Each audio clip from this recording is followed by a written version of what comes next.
Last video I just did, which was about my setup on my helmet for night vision ops, right? We went over everything from front to back on the helmet, what I have on it, and why I'm kind of running some of this different stuff.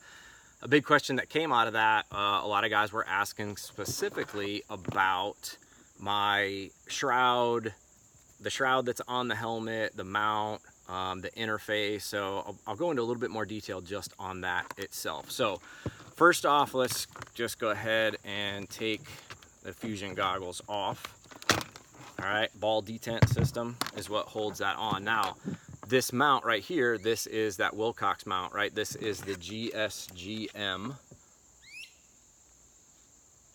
See right here, that's where your backup battery goes in. It's a 123 battery. If you look on this side, right here, you can see this is the on-off switch that's protected by that little cover. All right, when you flip that in the up position, then you're utilizing that battery. All right, so if your battery pack goes down, then you can utilize the battery right from the nod, or from the helmet mount itself. All right, so we'll turn that off, close that back. Okay, now for this particular setup, this isn't how I ran my helmet overseas. We used a 4-hole pattern, and we actually mounted the shroud directly to the helmet, not one of these 3-hole pattern shrouds. So if we take this off, right, okay, that's what everybody's used to seeing on their helmet, right? 3-hole shroud. Now this is the Wilcox shroud. This is a Wilcox 3-hole.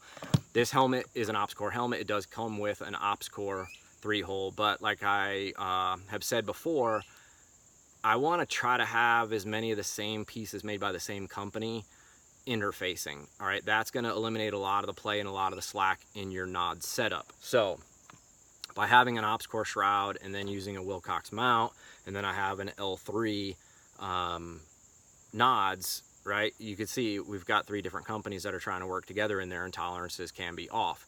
Wilcox, I know for a fact, they are super tight on all their tolerances. Everything that they machine, I mean, I've been through that factory.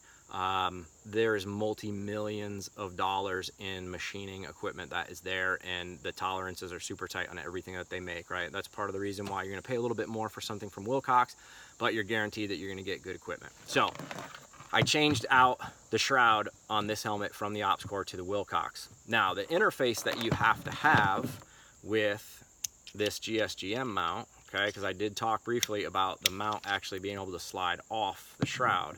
Okay, this is the piece that you will need to lock into this type of a setup. Now, generally, something very similar to this in a small full 4-hole pattern is what's mounted to some of my other helmets. So this is what will lock now into your shroud here. So we put that in, we lock that in. All right, now we have that adapter piece that we need for the GSGM. If you look on the back of this mount, right, that's where it's going to slide into this interface. Now, the whole reasoning for this being able to slide on and off, because there's another Anvis style mount similar to this, kind of what we based this off of on this design with Wilcox. It only goes up so far, it will not come off.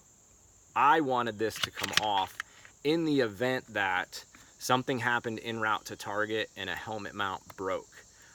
I was not then being forced to grab Top Gunner's helmet or one of the support guys' whole helmet in order to have my nods on there so that I can continue on in the fight. That's happened in the past because of a different helmet mount that we use, right? And it was made out of plastic. This one, I've heard of no issues yet with it. I even had a guy tell me he ended up getting into a pileup, accident. Something happened en route, and, this took a brunt. I mean, this took a hit. No issues. Kept on going, right? Took a lick and keeps on ticking. Okay, so it is very durable. It's pretty much made out of aircraft aluminum. I believe we went, it's either 60, 65, 70, 75, something like that. But it's hard aircraft aluminum. You shouldn't have any issues. But if you ever did, it's easy to swap it out. That's why we did that. Okay, so here is the mount. This is the GSGM. Now, Wilcox does make another one. I don't remember what they called it. The only difference was on the bottom of the other one, there's a little LED light that lets you know when the battery is going low. We had talked about it in production of this one. I did not want it. On the tactical side of things, I just did not want any type of an additional light coming off of this to tell me a battery's low. not worried about it, right? Other guys are, and you know, they felt there was a need, so they developed another one that does have that feature, and it's very dim. You probably are not even gonna see it, but I just didn't want it on there. All right, so that is the GSGM, that is the interface. And then what Wilcox also makes is they do make the ball detent system right here that can be replaced on the bridge of your goggle, all right, to interface there. So yes, we have an L3 goggle, but I have Wilcox ball detent system that interfaces into this mount, right, to give it a nice tight snug fit. Now, one of the other things that you can do when we talk about this interface is once you do mount your nods onto your helmet, a lot of our rails now have these bungees on them.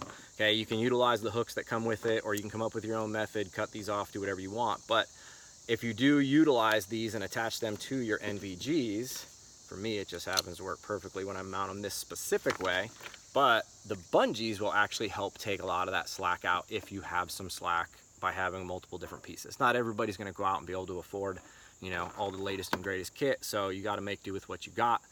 Bungees are a cheap way that they can help take some of that slack out, okay, and give you a more consistent position on your goggles for when you're out there conducting work. All right, so that is that. That's the Wilcox Shroud with the Wilcox GSGM Wilcox ball detent in the L3 Fusion goggle.